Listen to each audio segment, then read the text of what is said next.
What's good, everyone? Psych Perspectives giofvcks here, and I think it's my due diligence to make this video.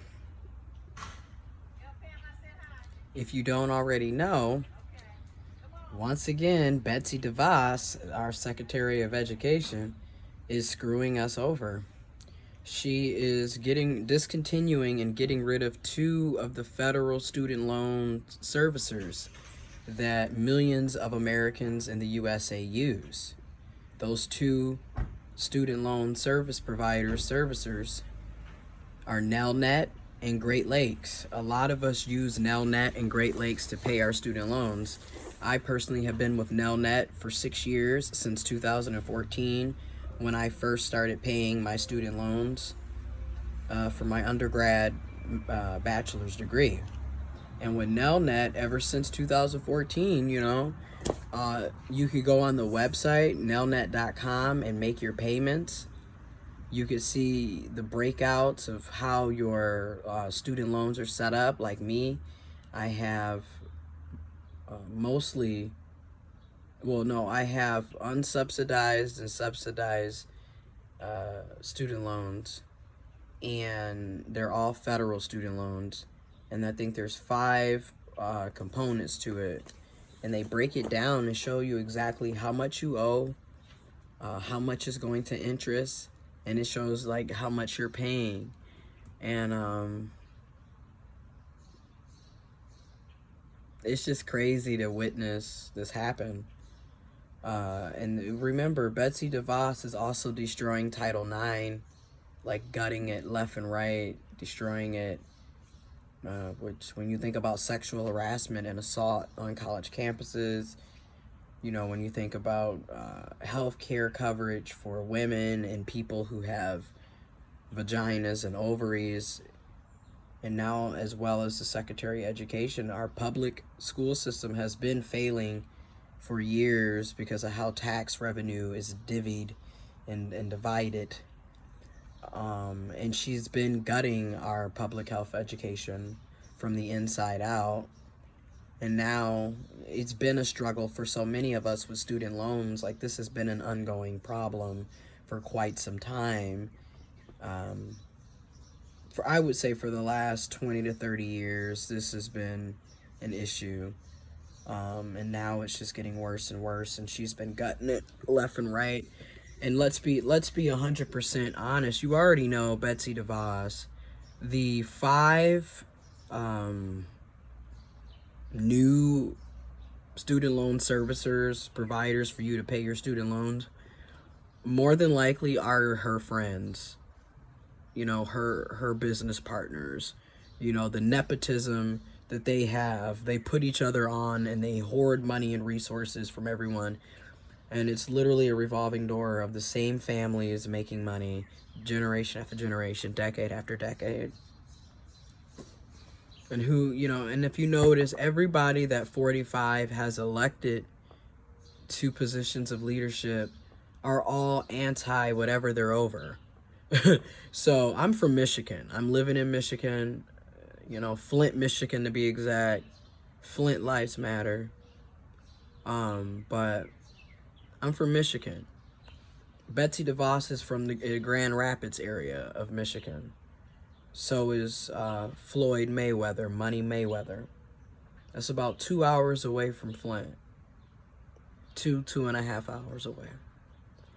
And Betsy DeVos has spent her entire life,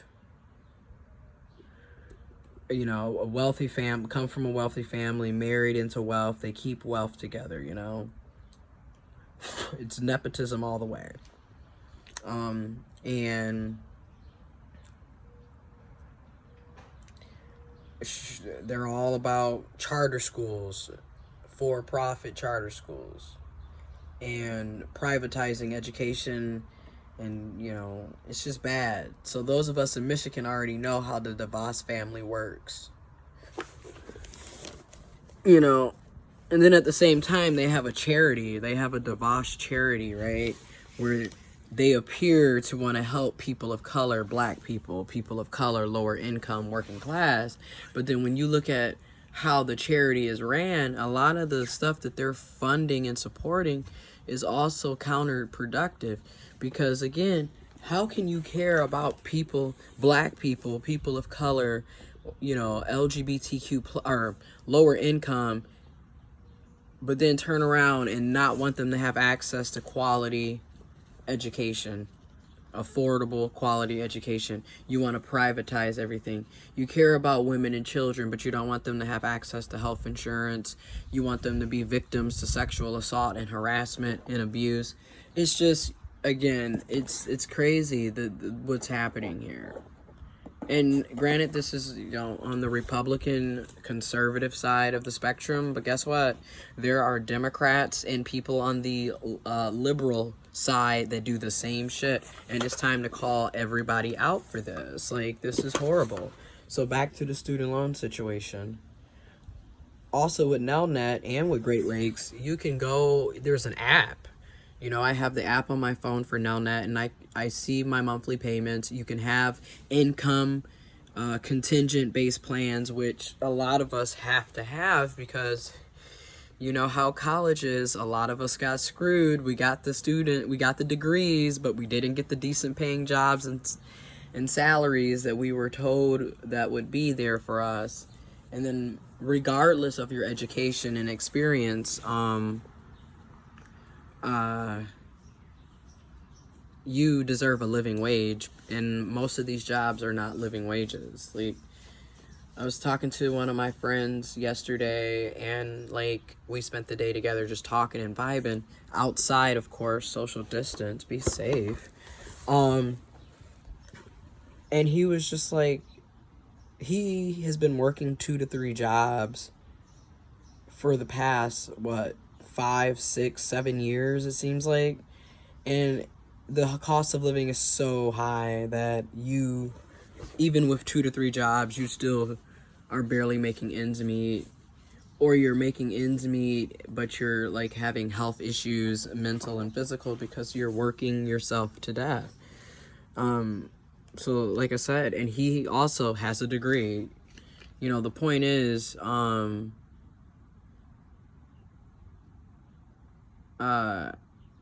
it's just sad. It's sad, and it's just unfortunate, and like no one should have to deal with that. And here we are with the student loans. Her friends are probably, like I said, her friends, her cronies, her business partners, they're all probably going to be in on it. And it's probably not going to be user-friendly at all. It's not going to be transparent or accountability. This is straight up narcissism 101. It's a narcissistic behavior, because what they're doing is, what Betsy DeVos is doing is, she's projecting, right? Everything that she's accusing Nelnet and Great Lakes of not doing is what she's actually been doing, because those of us that have actually been using Great Lakes and Nelnet know, no, it's not. Granted, I would prefer us to have student loan forgiveness or finally start paying us the wages and salaries we're supposed to make, and then we can actually finally pay off our debt. How about that? But they're decent service providers. The apps are user-friendly. The websites are user-friendly. There's just no real reason to get rid of it. And of course, the main reason why she's getting rid of it too is the fact that ever since March, with Nelnet, at least for me, we've been on forbearance because of the coronavirus global pandemic. The coronavirus, COVID-19, who's kicking everyone's ass, and families' asses, and communities' asses, and world's ass. But we've been on forbearance. We haven't had to make any payments until November, which has been a blessing, because that's $120 I can save every month. And just think, and that's because I'm on an income contingent plan. If I wasn't on an income contingent plan, my bill would be $512 a month. What the fuck? Yeah, so I'm very thankful to Nelnet and Great Lakes. I just think it's really horrible that once again they're privatizing everything. It's going to her friends and inner circle. We're probably going to be screwed over again. I really think this is the time for us to speak out against the privatization of, this. They're making it where we're going to basically be in debt for the rest of our lives for getting an education that they told us that we needed to have so we could have a job in the first place. And even if you don't have an education, you still deserve a living wage. Like, everyone deserves a living wage. We need to speak out about this, guys, because this shit is real. Anyways, you guys be safe. Wear your mask 6 feet apart. Wash your hands. Disinfect. But we got to speak up, because Nelnet is pretty good. Great Lakes is pretty good. They're user-friendly, and they are a public option because these are federal student loans. Speak up, guys. Speak up, people. Speak up, folks.